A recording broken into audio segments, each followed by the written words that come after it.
morning, everyone. It's Skill Up here. It's our weekly Should I Buy It? A look at what are the vendors selling, should you buy it, and if you do buy it, how do you mod it? I do these videos every single week, and I will continue to do them, even though I'm kind of recommending that you don't buy anything. Reason for this is that 1.4 is promising some really big changes to the game. We don't really know what those changes are. We don't know how weapons will change, how mods will change, how talents will change, anything, and anything that we spend right now may be sort of significantly altered in the future. I personally am just stockpiling my Phoenix credits. I'm not spending anything, buying anything with them. But for all of those that do want to buy something, who are really keen to sort of, continue to play the game and enjoy leveling up and gearing up, etc., I'm still going to do these videos so that you know what to expect. The last thing I'll say is that there was an issue with the recording of this video. You'll see that the quality switches to like 4:3 later on. Apologies for that. There was just an issue with my settings. It won't happen again next week. And with that, let's get into it. Upstairs at the special equipment vendor, we have the Historian, same as always. We have a black market RPK 74E with Unforgiving, Stable, and with Adept. Nothing here worth speaking about, so just give this one a miss. We have a really interesting Scar L, however. Now, Scar L is the same sort of archetype as the Caduceus, which many of you will be familiar with. This one is rolling with Accurate, Self-Preserved, and Commanding. Now, this is actually a very, very decent weapon. Accurate is a fantastic talent for assault rifles because they actually need a fair amount of accuracy to keep them under control. Self-Preserved is really good because you actually do build for a fair amount of crit on assault rifles. And obviously, if you're running with a fully stacked pulse, it's very easy to get up to that 60% crit cap. And finally, Commanding is not good, but that's fine because it's in the third slot, which means you can roll it away to replace it with a free, better talent. So yeah, have a think about this one. It's only a 204, but the damage roll on it is also quite decent. It's got 21% enemy armor damage. It's a possibility that this could actually be a direct upgrade for you. When you are comparing it though, make sure you compare the damage value. This value here, not the DPS value, because the DPS value is going to be really inflated by the accurate talent there. That's how that works. So just check these values, and if it's better than what you're using, great. And if not, think about this maybe potentially for an Alpha Bridge build. Finally, we have an M45A1, which I would not recommend because the X45 pistol completely destroys every other pistol you can talk about. At the special equipment vendor downstairs in the terminal, a bit of a disappointing selection. Again, the Historian, we've got a black market Sausage 12S with Predatory, with Self-Preserved, and with Talented. Now, Predatory is actually really good, and it's also got a fairly low electronics requirement at this gear score level, so it's quite an achievable target. Many people can hit 1548 electronics without too much difficulty, so that's good. Self-Preserved, though, is not great. With a shotgun, we generally speaking don't build for crit.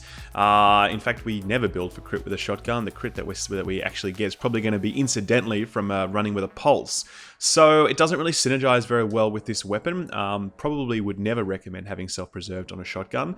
And finally, Talented. Killing a target with this weapon increases skill power by 8.5% for 13 seconds. That's a very small increase of skill power. It's a really undercooked Talented, and not great. So you could absolutely roll that one away, but my honest advice to you is don't pick this one up. It's an SASG, it's a great weapon, but these are not good talent rolls. You could do far better. We also have a SOCOM M1A, which is with Adept, Toxic, and Trained. Really terrible combination of talents. Absolutely do not get this weapon. And finally, the Officer's M9A1 with Expert, Meticulous.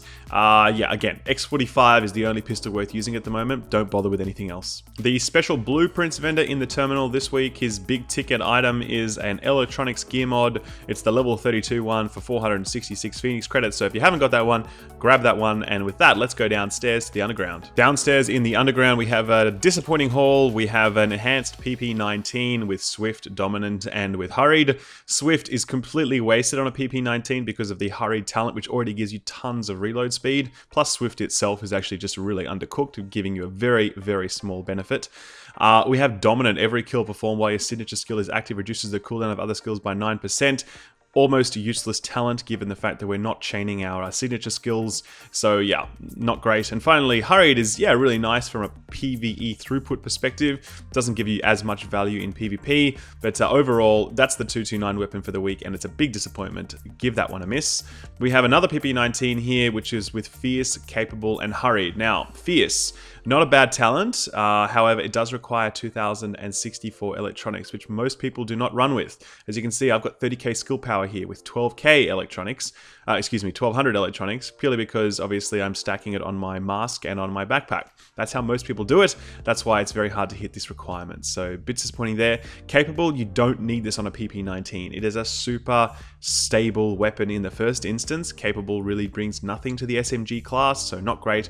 And hurried we've also just spoken about. So yep, give this one a miss as well. The Paratrooper SVD here, I would have a look at. It could work really well in an Alpha Bridge build. First of all, you have Accurate, which is fantastic on any marksman rifle, but in particular the SVD, because it means you don't need to have Capable, you don't need to have any kind of accuracy mods on your weapon. With accurate talent on an SVD, that thing is like a laser beam, so it works really well. Dominant, we've just spoken about, not a great talent. And Decisive, I'm not a huge fan of, because you do need to get the killing blow in order to get the crit on the next shot. Not a fantastic mechanic, but that affects a lot of talents right now. But look, overall, as I said, think about it. I don't think it's a great purchase, but if it suits your build and what you're looking for, then check it out, because it could work.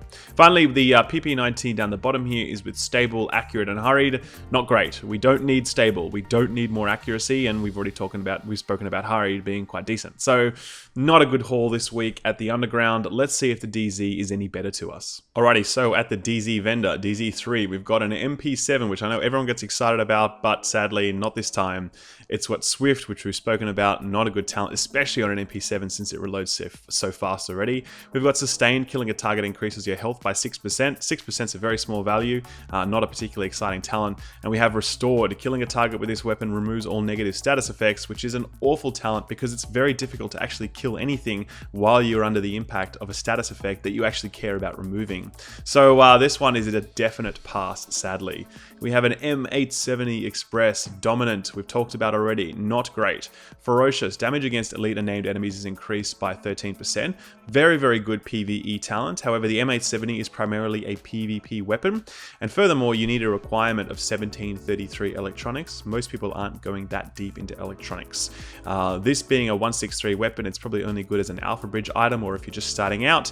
Regardless though, I would not recommend picking this one up. We have a custom P416G3 with self-preserved, swift, and unforgiving. So, self-preserved, nice talent on assault rifle. We've already spoken about that one. We've got swift, not great, skip, and finally unforgiving. This one here is quite good in PvP because you're sort of expecting your health to go down quite low.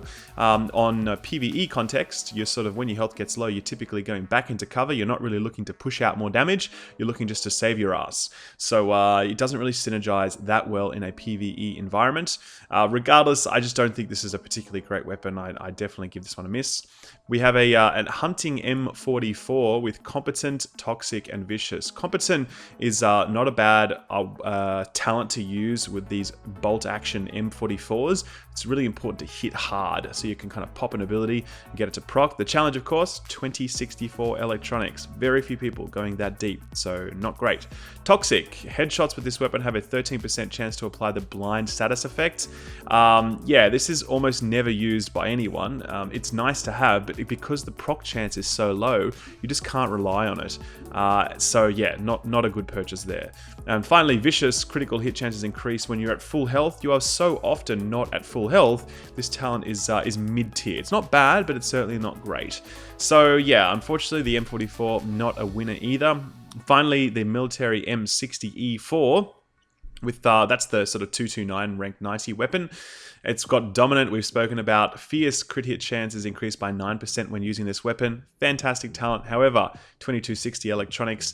And finally, Commanding, we've also spoken about as well. Actually, we haven't spoken about that one this week, but this one here is every kill performed while the signature skill is active extends its duration by 20%. And that's cool, but you know, we're not really building to chain our signature skill usage, so it doesn't really fit. So unfortunately, this haul this week is also quite disappointing.